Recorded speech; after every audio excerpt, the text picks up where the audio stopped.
Hello, everyone, and welcome to the third part in our mindfulness series, sponsored locally by Shark Ninja. My name is Katie Sherrill. I'm the Development Director for the American Heart Association. Today's conversation will focus on stress management and will be led by Jon Wortmann. Jon is an executive and mental coach, trainer, and speaker. He's delivered over 3,000 public workshops and trainings across 9 industry sectors.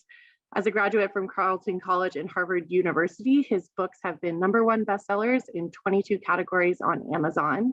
His work has been featured in O Magazine, Elle, The Huffington Post, Fox, Fast Company, and Psychology Today.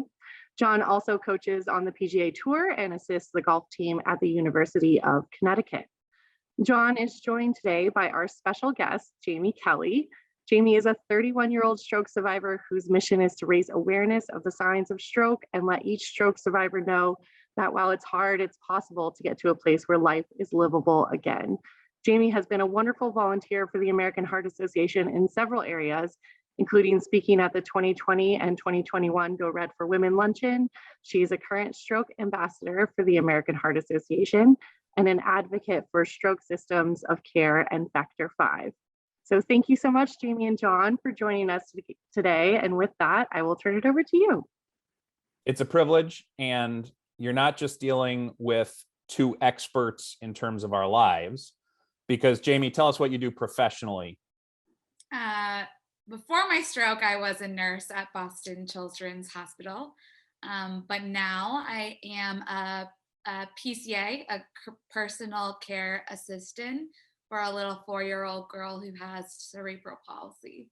So this is the way sometimes we add extra stress to our life. You're still a nurse. Yes, and as we talk getting ready for this, you will be a nurse again. That's all about what this healing is. And so you're not just a medical expert on stress and stress management, our topic for today, but you're also a personal expert. And I'm coming to this workshop not just as someone who's here to interview Jayme and introduce you to 10 habits to truly manage stress to help your heart health, but also as someone who struggles profoundly with my own stress management. I'm not sitting here as an expert who's solved it all and has reached Buddhahood, though I have some days where I do well. Jayme and I are here because we're people who work on this every day, and we're going to share our experiences. And the first question I have to ask you, Jayme, is what's stressing you out these days? My speech, for sure. The thing I'm most stressed about, because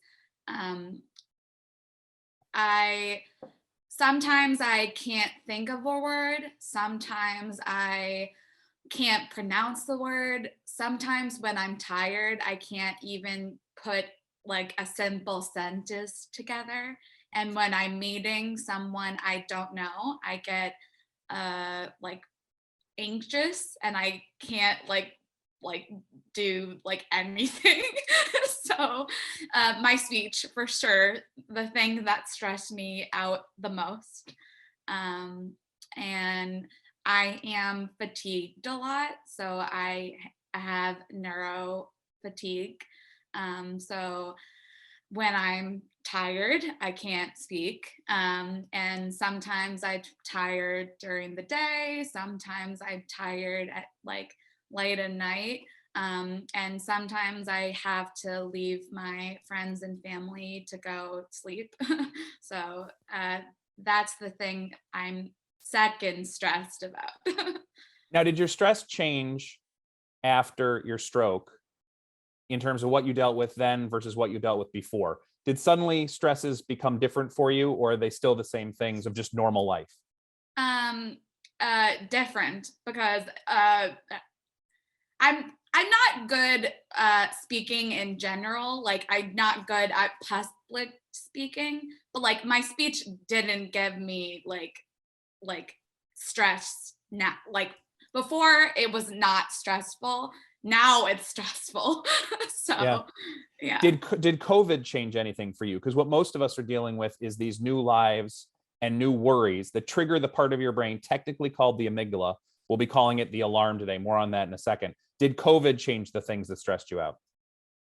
Yes, because sometimes when I'm out in the world, I meet people I don't usually meet. Now that COVID happened, I was so like ingrained in my family a lot because they were part of my bubble.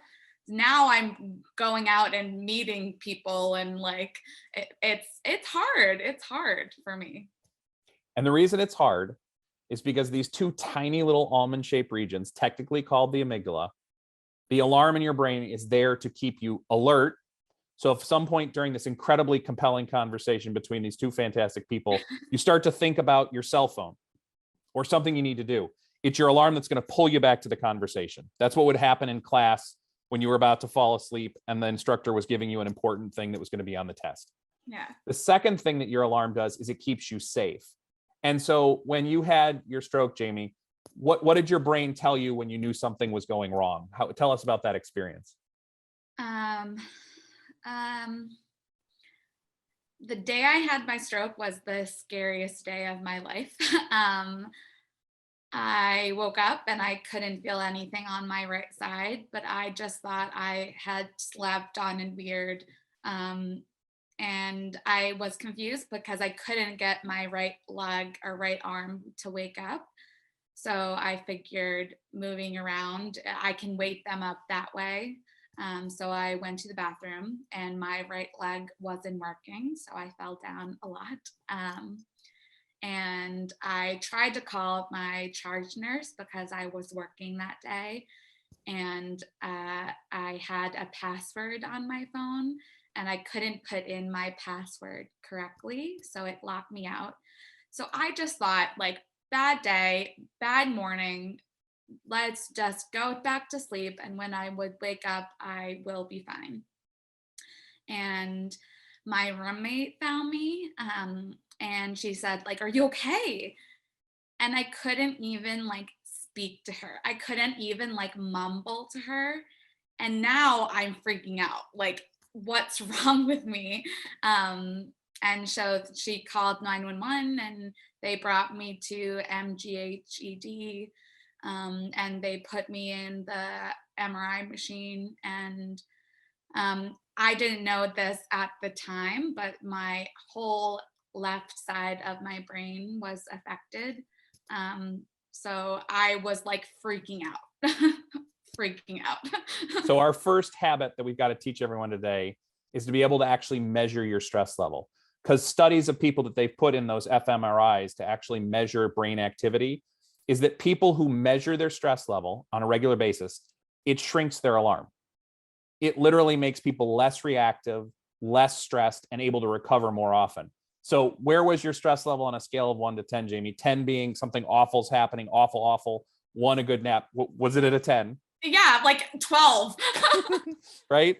And the point is, our body sends us these signals in the form of adrenaline, cortisol, the heart palpitations, the higher blood pressure, to move us out of that stressful place.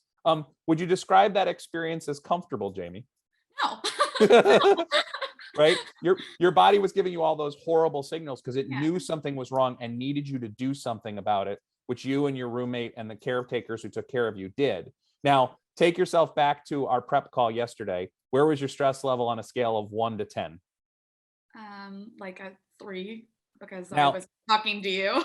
right? We've had conversations before. Yeah. You know that we're going to have a good time together. That 3 is a really good place for paying attention. So those of you watching at home right now, measure your stress level.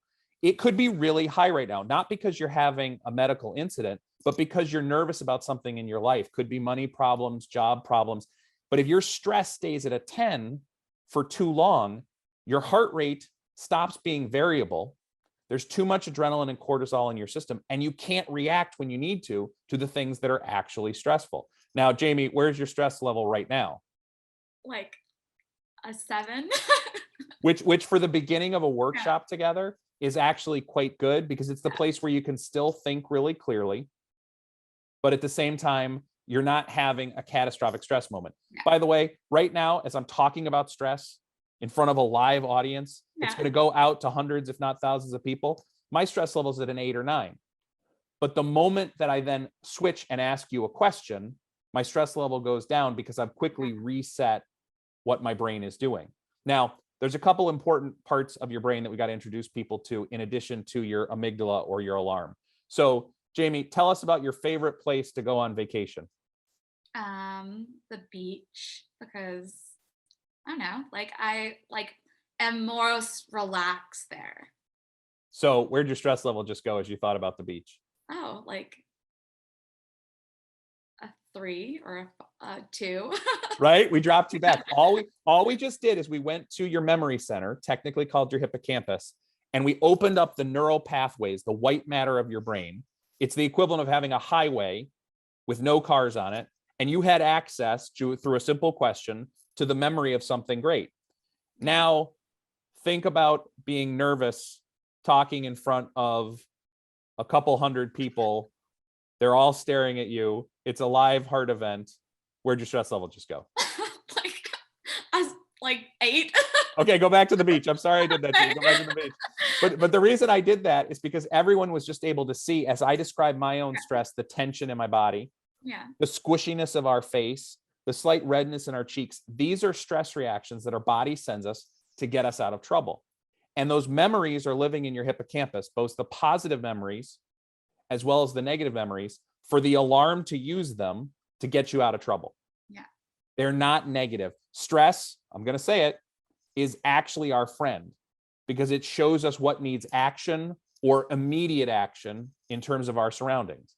But the twist is, Jayme, go back to your beach. Which is your favorite beach in New England? The beach right down the street from my Cape house. Which town is your Cape house? Harwich. Harwich, fantastic. So you're on the beach in Harwich. Do you like the sunset or the sunrise better? The sunrise. Oh no, sunset. Sunset. Yeah. So where did your stress level just go as you thought about the sunset? Like a 3. Right? And this is what we want to teach everybody is first habit to stress management to help your heart health is actually to just measure your stress level. And as Jayme went through the exercise, it went up and it went down. That's happening to you all the time. The twist is if you notice your stress level going up and down, it allows over time your amygdala to shrink, your alarm to shrink, because it doesn't need to constantly send you signals over things that don't matter. Now, as I just mispronounced signals, because Jayme and I are talking about language and talking, I had a stress reaction. What Jayme doesn't know is that I have a history of a stutter, which I've had to work on my whole life. And so I have some of the same issues. As I talk about it, it stresses me out. But then when I ask Jayme a question, the first quick reset is to measure stress. The second quick reset is to have habits that you do to get your brain back online where you can think again, from the alarm pulling all the negative memories to your frontal lobes, third part of your brain, pulling the memories you want to pull. Watch this. Jayme, what do you do to rest in just a couple of minutes when you've had a bad day?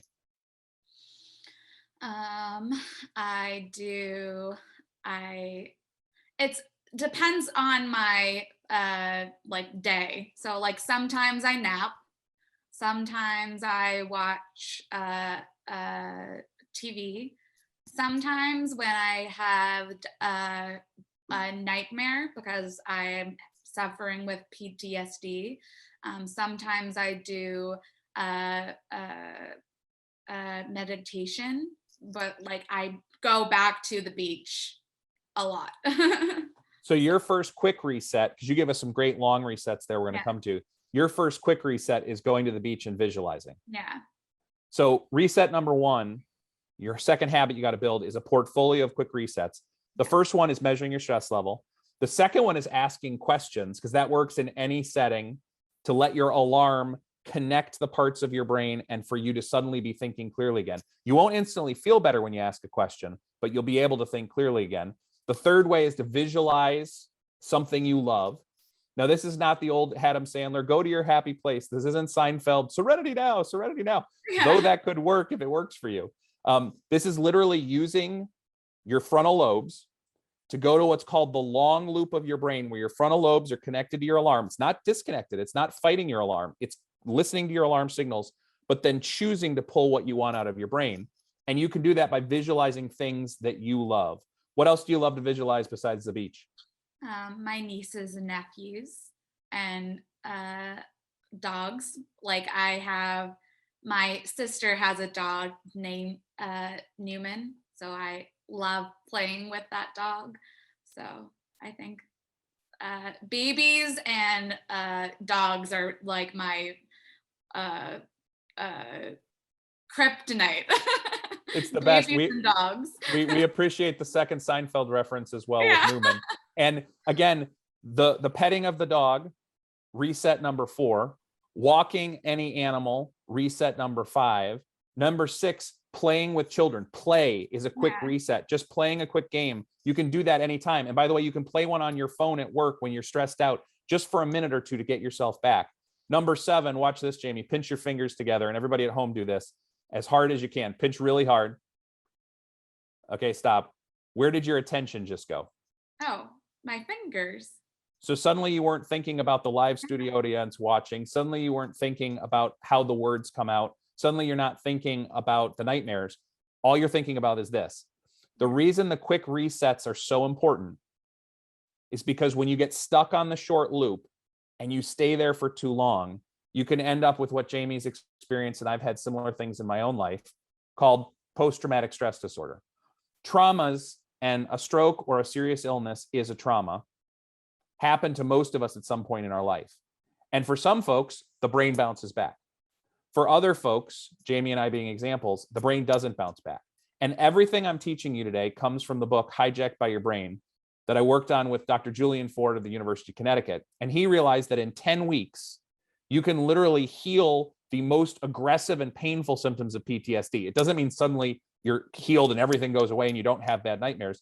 It means you recognize that you have options in the face of that stress. And the first thing you have to do is measure stress. The second thing you have to be able to do is step back when you notice stress in these different ways we've talked about.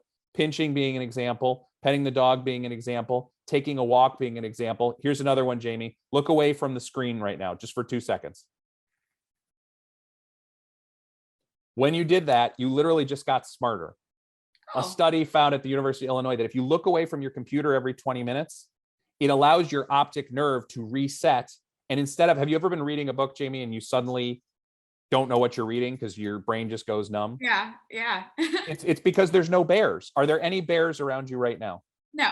There's no bears. You're totally safe. But if you're safe, your alarm turns down and you suddenly have no stress in your body. Remember, stress is good. Stress is your friend. It keeps you alert and it keeps you alive. When you look away and quickly reset from whatever you're looking at, a difficult conversation, a person who drives you crazy, or all these Zoom meetings we're doing all the time, it resets your brain and suddenly you're on the long loop again. Now, again, the long loop doesn't instantly make you feel better. It just allows you to think. So another question for Jayme. What is the breath work, habit number 3 we want people to get into, that you do? Because breath work is another quick reset, but it's its own category of mindfulness. And if you can do it long enough, it's meditation. Yeah. My emotional therapist taught this to me. You do breath work with your stomach, not your chest. So you push your stomach out for like 3 seconds and then you push it back. And like when I am doing like an interview or like this, I do breath work a lot because it calms me down. It's the best. So you just did a circle breath. So have you ever done triangle breathing? No. So do it with me now. You're going to breathe in for 3, out for 3, hold your breath for 3. So do it on my count and everyone do it with me at home.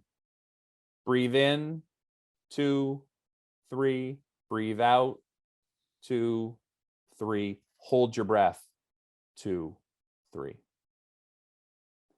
Did you like the triangle? I don't know. I think I'm going to go with circle beat thing. And this is exactly why there are multiple shapes. There's also the upside down triangle, which is the ancient mystical pattern. When done in the 4, hold for 7, out for 8 pattern, Dr. Andrew Weil, holistic medicine expert, has said it literally takes us to places that we wouldn't expect. Yeah. Then there's box breathing that snipers use and tactical breathers use in our public safety departments. In for 3, hold for 3, out for 3, hold for 3. Kids can do the star exercise, breathe in, breathe out, breathe in, breathe out, breathe in, breathe out. Any of these breath patterns can reset your alarm. The twist is it's got to be the one that works for you.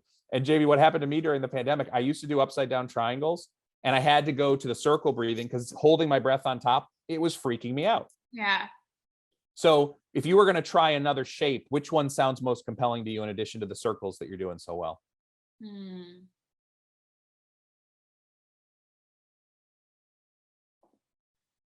I think the square for me. Yeah.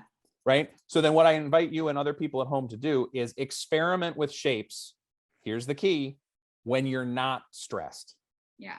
Because if you experiment with these shapes when you're already stressed or when you're having at worst a panic attack, 10 out of 10 reaction, or something's really going wrong, they are not going to work. They might keep you from hyperventilating, but they're not going to work. Yeah. The reason they work is because you do these shapes when you're not stressed.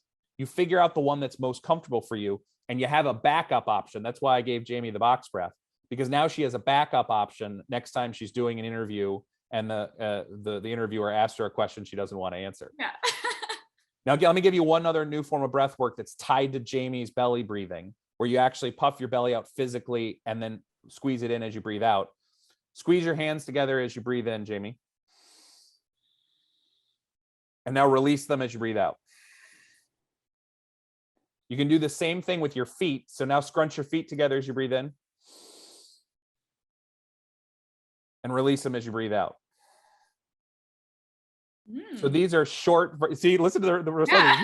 right? I like the hand one. It's fantastic. And by the way, just like pinching, they can't see you pinching. Yeah. Just like squeezing your hands and breathing. You can't watch this. You can't tell. Now, I did look a little funny with the puffy cheeks, but that may have been just I had too much Chinese food last night. The reality is that the squeeze breathing, I call it squeeze breathing. It's similar to progressive relaxation, where if you're having trouble sleeping at night, start at the top of your head or with your feet. This is coming from the Jon Kabat-Zinn mindfulness-based stress reduction programs that were originally started at UMass Worcester and have now spread around the world. And you just start squeezing muscle after muscle and releasing it with your breath. Squeeze the muscle up higher. So you go from your feet to your ankles, to your calves, to your quads, and release it. But you can do a short version of that.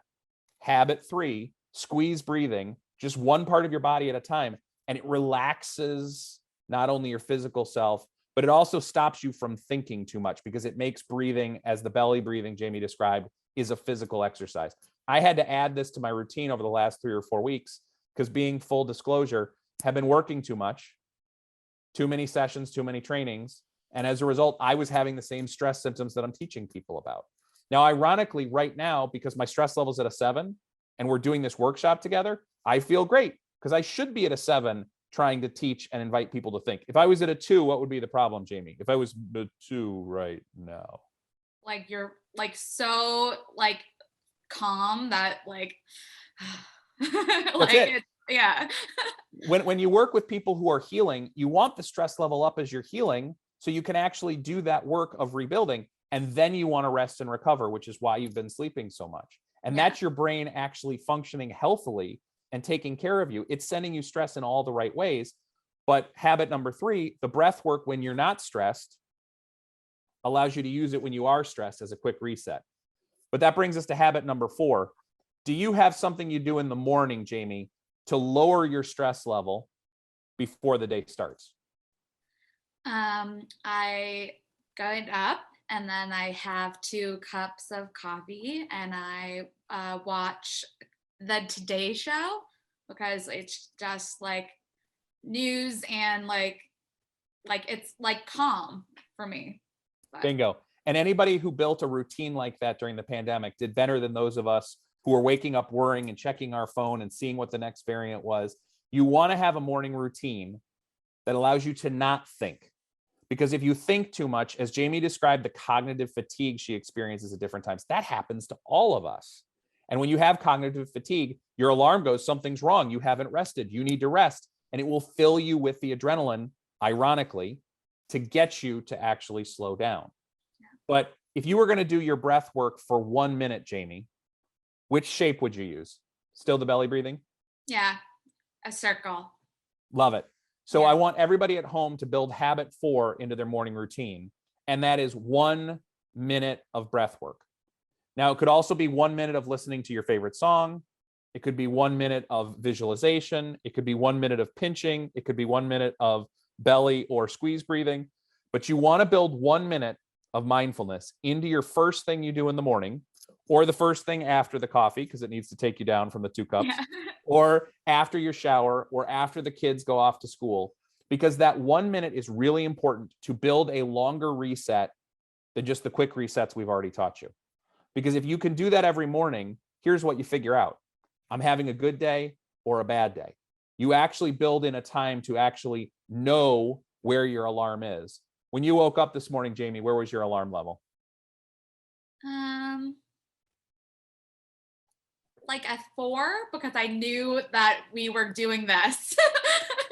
And I woke up at an 8 or a 9. And Yeah. that's because my family's moving very shortly. And I was thinking about all the move things, and I didn't sleep very well last night. And all of this is just stress Yeah. hurting your brain. But I woke up, I did my morning minute. I then made sure that I went really slowly through my other work that I did before the session today. And I did a lot of pinching and a lot of squeeze breathing. And I'm, as you can tell, I'm myself. Now, Yeah. I may completely crash after this session, because when you're up too long, remember, if you stay at an 8, 9, or 10 for too long, that can lead to chronic stress, which can lead to PTSD. If you stay at a 4, 5, 6, or 7 for too long, you're just going to sleep really well that night. If you're at a 1, 2, or 3, you're going to be just fine. 3 is a good place for listening. 4 is a good place for listening. 1 or 2, you might not even be paying attention. You might end up taking a nap. Which brings us to longer forms of mindfulness for stress reduction. So you've told me, Jayme, that you're a meditator. Tell me about how you do your meditation. I picture myself on a beach, and the waves are coming in and out, and then I breathe with the waves coming in, and then I breathe on the waves going out, and I picture my toes in the sand, and I smell the like suntan lotion and the heat on my like the sun heat on myself, and the breeze, and like I don't know, like I do that a lot. But as you just described it, where'd your stress level go? Like a 3. Right back down to a 3 again. Now, how long do you meditate for using this visualization and breathing technique? I think every time I do emotional therapy, we end on 5 minutes of meditation. So 3 or like 5 minutes of meditation. And technically, the science would say that that's mindfulness, because it hasn't reached the threshold of 10 minutes. So Amishi Jha, University of Miami, said, if you meditate for 12 minutes, you get better memory, better focusing skills, and better recovery from PTSD. She did this with Marines and found unbelievable results. Just 12 minutes of the kind of meditation you just described. This is the twist. I studied with a monk at the Abbey in Spencer, and I used to ask him, how long should I meditate? He said, how long does it take you to put yourself in a place where all is well? And I'd think for a second, I'd say, I'm there. He said, you just meditated. Yeah. So Jayme, because she's expert at it, may be able to get there in 5 minutes. Confession time. In the stress of this last 18 months, I have to do 20 minutes or more most days to actually get my alarm to turn down. Now, how you meditate is up to you. You can do breathing exercises or visualization, as Jayme's described. You can just listen to music. And people say, what posture should I meditate in? Do I have to be in the Zazen position, feet and toes and fingers in a particular? No, you just have to be comfortable. And I generally am lying down, sometimes on the floor, sometimes on my bed. And I'm just listening to the same mix on Spotify that I put on random, and I set my clock. It can sometimes take me 18 minutes for the stress to leave my body. But if you can meditate and wait it out, if you can wait the alarm signals and alarm thoughts and alarm emotions out, you are slowly but surely rebuilding the pathways of your brain to remind yourself that you're well, even when you may not feel at your best. Now, another form of meditation is yoga. Do you do yoga, Jayme? Yes. Yes. Why do you like it? Because it's calming for me because I do like stretching yoga. And the shavasana is key. Mhm. Yeah. It is. And you put your body in a state where you had gotten rid, pushed out, breathed out all of the physical tension. And Yeah. now your mind can be quiet because physical tension causes mental tension because your alarm goes, what's wrong? Why are you so tense? And so yoga is another form of meditation. Again, if you're doing it in a exercise studio with an instructor who's yelling at you, that's habit number 6, not number 5. Number 5 is meditation. Number 6 is exercise. If I'm doing hot yoga and the instructor is saying, you need to do your positions faster, that's exercise. It's not meditation. It's wonderful. It's just a different thing. Now, we want to talk about exercise as the 6th habit, because if there's a bear, you're supposed to run or play dead, depending on the kind of bear. But that running is there to get you away from the stress. And exercise gets us away from the stress that we feel, even though the sources may be inside our body or things we can't control. What kind of exercise do you do, Jayme? I do the Peloton in my room. So I bike. I do CrossFit with my sister and my brother-in-law. And I do yoga. So The best. And it turns out that all you have to do to cut stress, a study found, is 10 minutes of exercise a day. Now, exercise to someone who hasn't exercised a lot is taking a long walk, right? Exercise for those of us who have been doing lots of exercise is I got to get the heart rate up to that zone 2, 65% to 80% of max. Now, studies have found if you do 20 minutes of exercise, it'll make you think more clearly.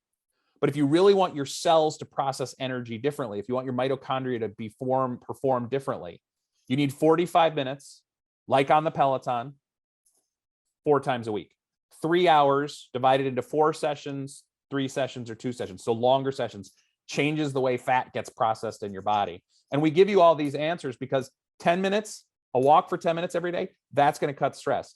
You want to change your body and be able to fight stress more regularly, you got to do the longer sessions. I did my 45 minutes last night. I'll do 45 again on my break today, making sure I get to that 3 hours every week because I was having such bad stress symptoms 3 months ago. I had to add this as part of my routine. Which brings us to habit number 7. So how do you take breaks throughout the day, Jayme? Because studies of breaks have found that that's profoundly important for stress management. yeah. Sometimes I take a nap in the like my lunch break. I take a nap because my neuro fatigue is a lot. Sometimes I watch TV, like mindless TV. Sometimes I listen to music. Sometimes I go for a walk. I think that's it. But it's awesome because studies found of industrial workers, and we're all industrial workers today, you taking care of the kiddo who you do and the nursing habits, right? It's the same movements over and over again. Us all working in front of the computers or on computers, it's the same movements or the same positions. And literally they found that if you took a break when you wanted to, and you're doing it on your lunch hour, and for them, it could have been every hour and a half or every 2 hours, that good long break that they chose prevented mistakes. It turns out that if you stand up every half an hour, we're all almost there, we're almost to the end of the day, and you'll stand up. That, in fact, a break taken by standing up every half an hour rather than 2 hours or 4 hours made people smarter. So again, these breaks are so important because they allow your brain to reset. Remember the looking away every 20 minutes? That counts as a break too. Pinching the fingers, squeeze breathing, box breathing, looking away. All of these things are breaks, either short to reset your brain, every half an hour taking a walk to allow yourself to get blood flow and then get smarter, or every 2 hours, do that break that you choose, like taking a walk or watching TV or playing a video game on your phone. That's not bad for stress if you do it consistently, to let your brain reset and let your alarm turn down. Which brings us to number 8. What is your reward you're looking forward to this evening, Jayme, as a result of doing this hard work for the Heart Association today? Oh,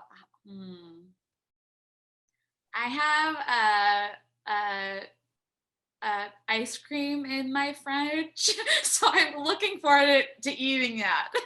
It's exactly right. I'm getting sushi with my parents who are coming by tonight. So it turns out that studies of people who swooshed sugar water, didn't drink it, swooshed it, and then got on the bike and did a power test, how many watts they could produce, 3% more powerful. People who did a 5-mile run test, again, swooshing sugar water, just taking the emotional part, the reward part of the brain and saying, hey, you've got this reward coming, they were 5% faster. So knowing that you have a reward at the end of the day reduces stress because your alarm goes, well, I'm suffering now, but it's for a purpose. Yeah. Jayme's ice cream is my sushi. Now, the number one answer to stress management in America is bourbon. Yeah. It's a reward if it works for you, but you've got to watch the amount of ice cream, sushi, or mischief, because if you have too much of it, it then actually causes stress rather than being the thing that releases stress. And you have to be careful about what your own family history and body can take, because these same things that are rewards can ultimately be negative for our overall health. But rewards come effectively because, number 9, we time block. So time blocking was founded by or created by Benjamin Franklin, who chunked his day out into doing the same thing for hours at a time to not get distracted. Studies have found that people will literally lose dozens of minutes every time they get distracted by just one interruption. So Jayme, how do you block out your day so that you're doing the same thing consistently and then moving on to the next activity so you don't get distracted or interrupted? Yeah, so I wake up, I have my 2 cups of coffee, and I watch my shows. And in the morning, I have my therapies. So I do 3 sections of no, that's not right. That's 3 speech therapies every week. I do a book club every week. I do music therapy every week because it helps with my apraxia, the fact that I can't say words correctly. And I do my emotional therapy in the morning. So sometimes I have like more than one of them. And then I eat lunch and I like watch a show or take a nap. And then in the afternoon, I do my work. So I go and do my PCA work for the girl who I love. And then I come home and eat dinner and then I relax. Notice those chunks in addition to eating. Therapies in the morning, a positive break for lunch and healing, work in the afternoon, dinner, and then relax. Yeah. You've got to time block your day because, again, the University of Irvine study found that people literally would lose dozens of minutes getting back to what they were doing if they were interrupted. And so you want to chunk out emails, phone calls, meetings, learning, therapy, time with family, because if you get interrupted constantly, your alarm is going to go, are you really where you're supposed to be? And I talk to people all over the world every week who are not spending time with their family. One of the greatest ways to reduce stress is being with those who we love, because they're constantly being interrupted by work or other commitments. Time block the things that are most important to you. Time block similar activities so your alarm knows what you're doing is what you're supposed to be doing. Which brings us to number 10 in the habits to reduce stress for better heart health. Jayme, out of these 9 things you've talked about, what are you going to commit to doing a little bit more going forward?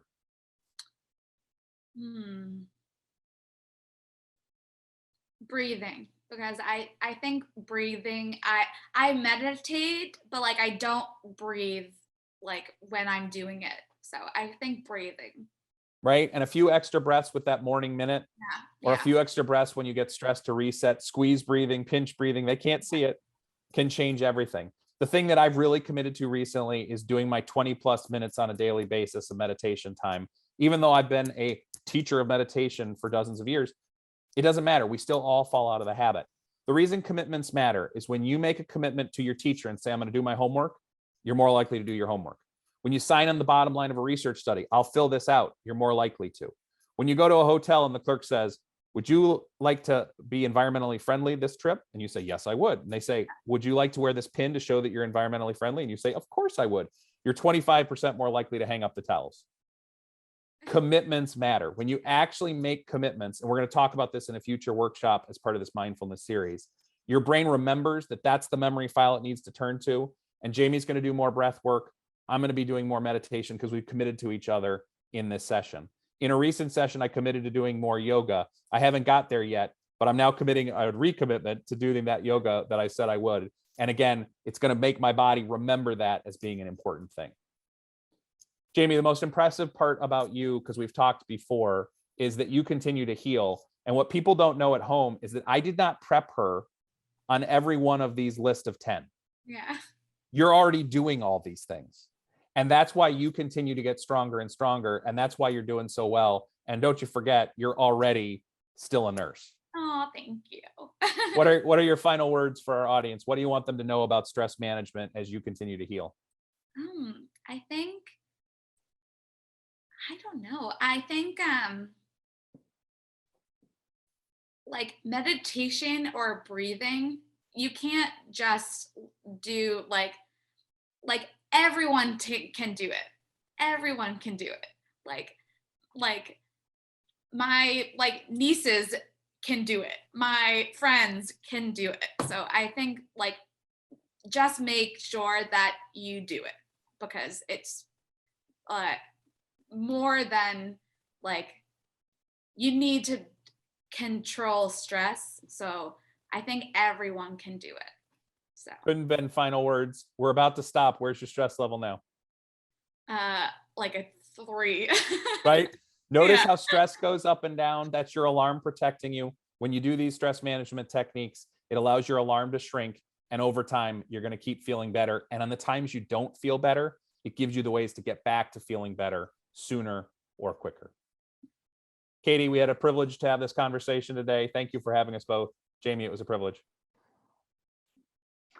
Thank you both so much. I feel like I took like one collective deep sigh of relief listening to you talk and going through those 10 steps. So I'm excited to implement them myself in my own life. For everyone listening, this webinar has been recorded and it'll be online, so you can rewatch it, share it to your friends and family. And our next session in the series will be on February 4th and cover the topic of core memory and values. So I hope everybody has a wonderful Tuesday. Thank you again to Jon and Jayme for an incredible session, and we'll see you in a couple of months for our next one.